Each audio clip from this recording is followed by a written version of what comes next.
Hey, what's up, guys? Gemini. And somebody asked me to make a video addressing the low ratings on Monday Night Raw. All right. Look, it's like this.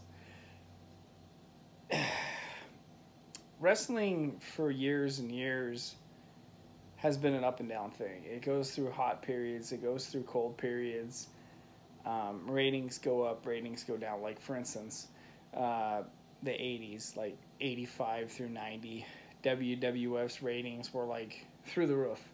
They were like the hit thing, you know, the MTV and Hulk Hogan and Andre the Giant and Macho Man Randy Savage and all those guys. Like the crop of superstars was through the roof, and wrestling was new and it was fresh and it was very entertaining, and ratings were through the roof. So that's 85 through 90.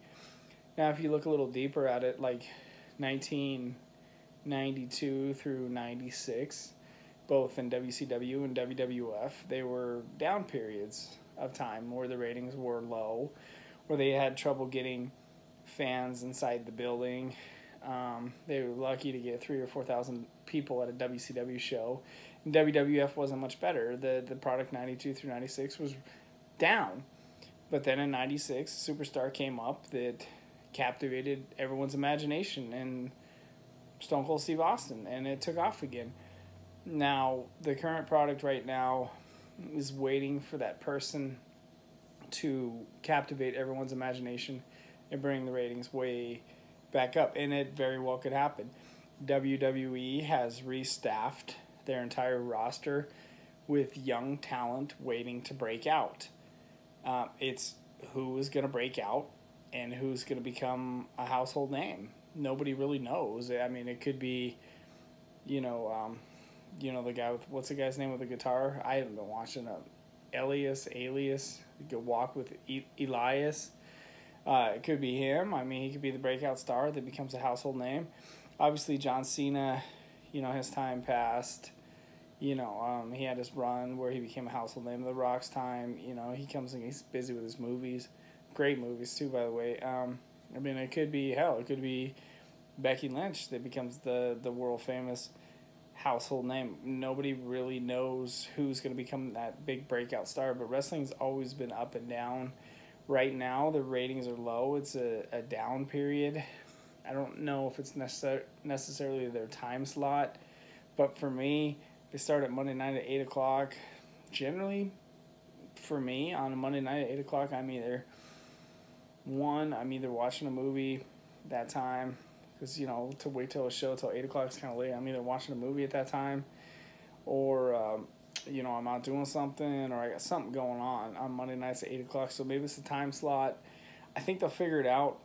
I'm not the biggest fan of what's going on in WWE right now. I know that they go through up and down periods, and there's a chance that they can't come back when they get that breakout superstar. I think The Miz is that guy. Personally, I think The Miz has come so far. I think The Miz can become a household name. I don't think they're going to do it with Roman Reigns. I don't really know. I know that their ratings right now are really low. A lot of fans like myself just gave up at what they were seeing. I know that I haven't been given my ratings the last 2 years. I really don't care. It's really hard for me to stay up till 10 or 11 o'clock on a Monday night and be mad. And that's what I feel like when I watch the product now, because I feel like I'm just getting mad at what I'm seeing. I feel like I'm getting mad at the way I keep trying to get this thing out of my head about the way wrestling used to be as in comparison to the way it is today. I think people just got sick of same old shit. It's like the same old shit, man, until they freshen up the show and put some different people out there and do some different things to get that breakout star. I think the ratings are going to be bad for a while, but it'll come back. You watch. They'll break somebody out, and everybody will be tuning back in on Monday nights to see it. They just got to find the person, the guy or girl, to really stand out like Stone Cold Steve Austin did. And then you have Stone Cold The Rock at the same time. That's why the ratings were so big. Like Hulk Hogan, back in the day, he was the reason why the ratings were so big. They just got to find that breakout guy that the fans really get behind. I don't know. If they're really desperate, I know that they don't want to do this, but if they really want to get the fans back, call CM Punk. Maybe he won't come back, but I have a feeling if you wanted to get some interest, you wanted to run a pay-per-view and get some fans back, CM Punk out there, people are going to care. people care about CM Punk. You saw the thing in Chicago. People went nuts. Is it possible? Probably not. Does CM Punk need it? No. Pay him enough? CM Punk will bring the fans back. Wrestle or not. People tune in to see what happens with CM Punk. There's your answer.